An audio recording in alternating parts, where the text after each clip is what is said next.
안녕하십니까. 암호화폐 정보를 전달해드리는 닥터 비트맨입니다. 화요일의 아침이 밝아왔습니다. 어떻게 편안한 밤 잘 보내셨나요? 오늘은 3.1절입니다. 이 3.1절이라는 날은 여러분들도 잘 아시겠지만 1919년 3월 1일에 일어난 3.1 운동을 기념하여 제정된 대한민국의 국경일이죠. 이번 3.1절은 개인적으로 그 어떠한 때보다 더욱 가슴으로 와닿을 수밖에 없는 것 같습니다.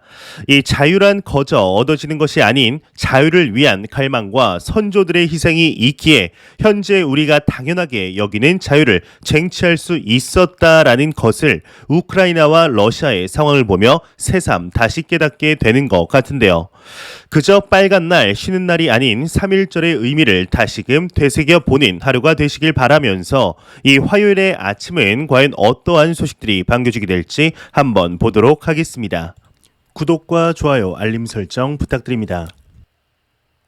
현재 날이 갈수록 러시아와 우크라이나의 상황은 더욱 악화되고 있는 것을 확인할 수가 있습니다. 참 안타까운 상황들이 이어짐에 따라 암호화폐로 우크라이나의 정부군을 도와주고 있다는 소식들이 심심치 않게 들려오고 있는데요.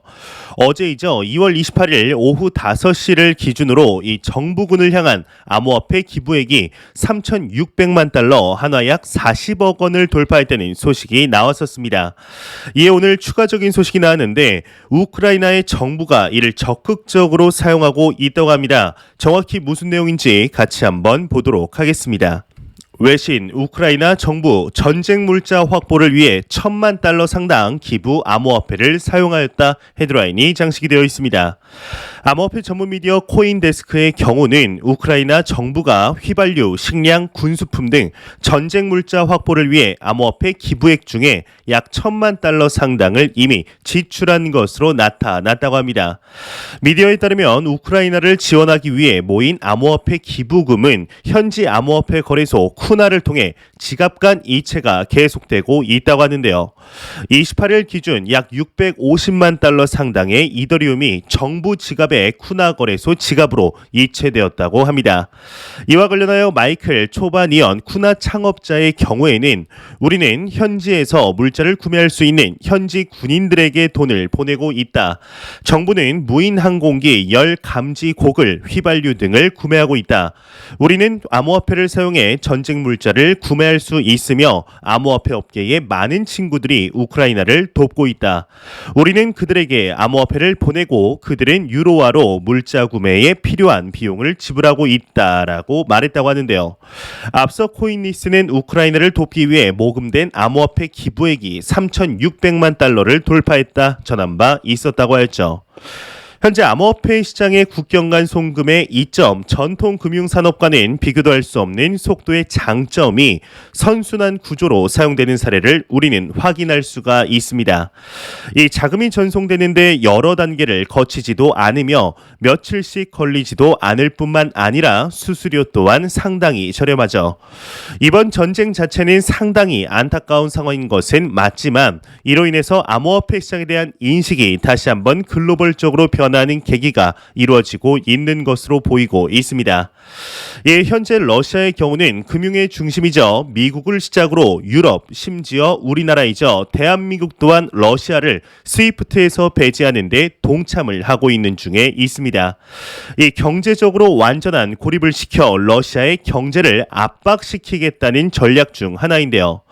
이에 대해서 러시아의 경우에는 암호화폐를 이용하여 경제 제재를 회피하려는 움직임들이 보이고 있는 중이죠. 이에 우크라이나의 부총리의 경우에는 암호화폐 거래소들에게 이 러시아의 계좌를 동결해달라는 촉구를 내비치게 됩니다. 이에 글로벌 1위의 암호화폐 거래소이죠. 바이낸스에서 이에 대한 답변을 하였는데 여러분들이 이 바이낸스의 CEO라면 과연 이와 같은 답변을 했을 것인지 같이 생각해보면 좋을 것으로 보입니다. 과연 어떠한 내용인지 같이 한번 보도록 하겠습니다. 바이낸스 러시아 사용자 계정 동결 안 한다. 암호화폐 취지와 다르다. 헤드라인이 장식이 되어 있습니다. 바이낸스가 28일 CNBC와의 인터뷰에서 러시아 사용자 계정을 일방적으로 동결하지 않을 것이라고 밝혔다고 합니다. 이와 관련 바이낸스 측은 암호화폐는 전 세계 사람들에게 재정적인 자유를 제공하기 위해 창안되었다. 암호화폐에 대한 사람들의 접근을 일방적으로 차단하는 것은 암호화폐가 존재하는 이유에 반하는 결정이라고 설명을 했다고 합니다. 여러분들은 바이낸스 측의 이러한 답변을 보시고 어떠한 생각이 드시나요? 이 내용을 보시고 이제 대부분의 투자자분들이 이제 눈살이 좀 찌푸려지시지 않으실까 싶습니다. 이제 저 또한 딱 보자마자 왜 그럴까? 동결을 왜 안 할까? 미국이나 다른 국가의 은행들도 모두 러시아의 자금을 동결하고 있는데 거래소가 왜 안 하는 것일까라는 생각이 들었습니다. 이 바이낸스의 대답이 나오기 전에 바이낸스가 아닌 미국의 유명 거래소이죠. 크라켄의 CEO 또한 비슷한 결의 이야기를 하였었는데요. 이 법적인 제재 없이는 러시아 이용자들의 계정을 차단하는 것은 불가능하다라는 입장을 내놓게 됩니다. 다만 러시아 이용자들은 법적인 제재가 임박했음을 알아야 한다. 국민의 돈은 전쟁을 위한 무기가 아닌 평화를 위한 무기라고 강조를 하게 됩니다. 이 크라켄의 CEO의 경우는 거부감이 덜하게 말을 잘 하였지만 이제 결과론적으로 보았을 때는 바이낸스와 동일하게 거절을 한 것이 사실이죠. 은행들은 러시아의 자산을 계속해서 동결하는 데 힘쓰고 있는데 암호화폐 거래소는 왜 하지 않고 있는 것일까요?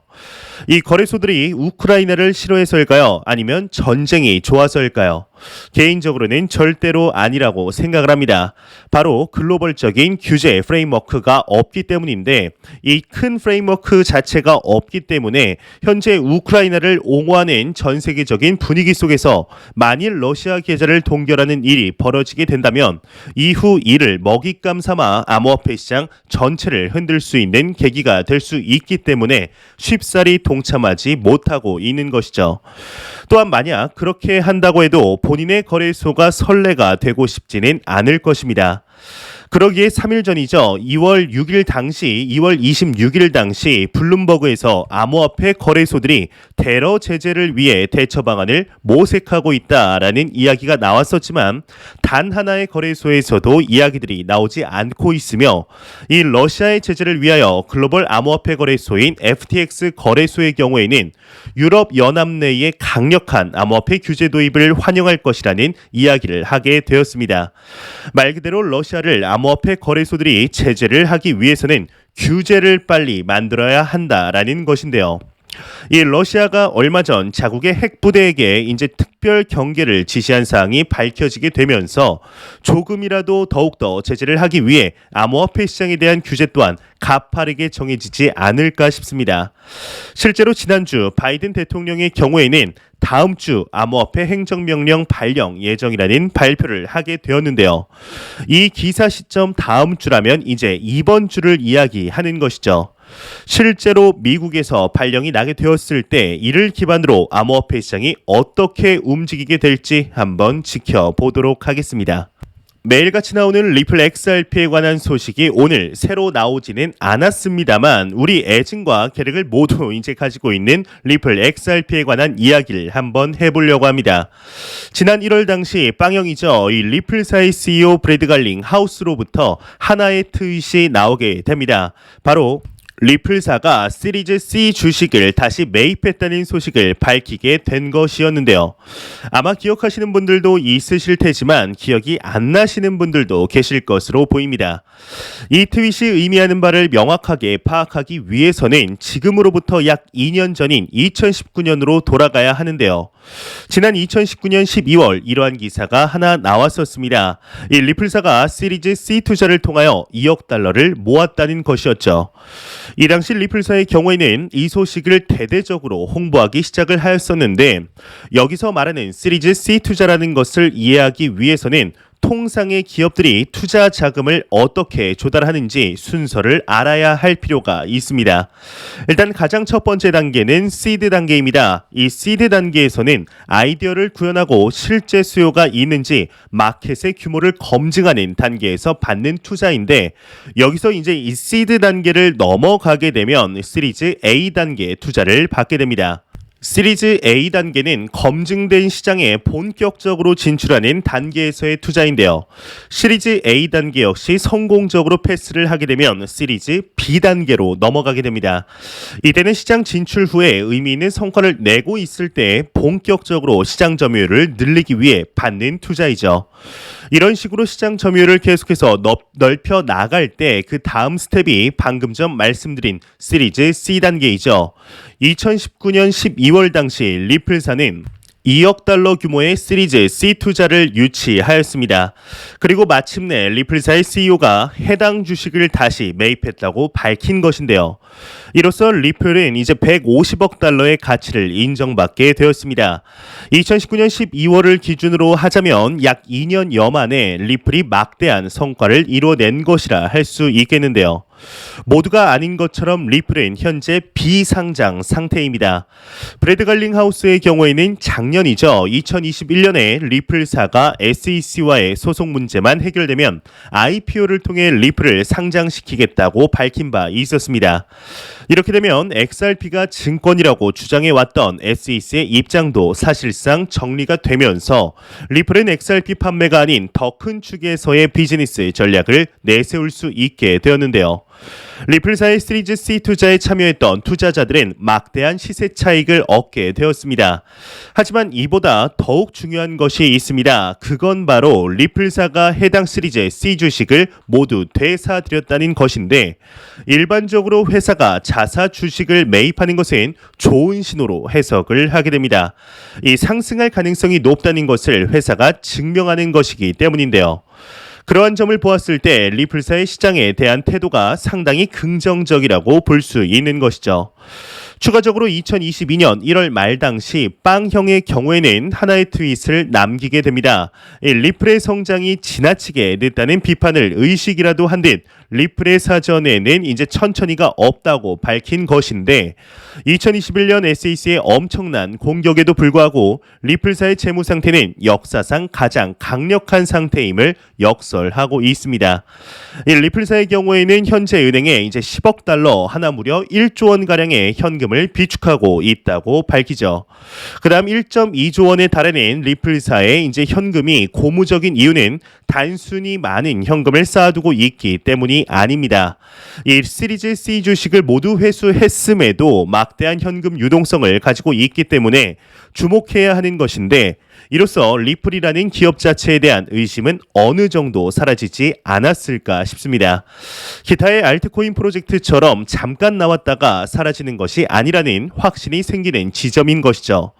또한 추가적인 트윗을 보게 되면 브래드 갈링하우스의 경우에는 리플렛을 이제 단순한 국경 간 결제 그 이상으로 재정의하고 있습니다. 기업의 유동성과 같은 암호화 기반 서비스를 제공하겠다라는 것인데요.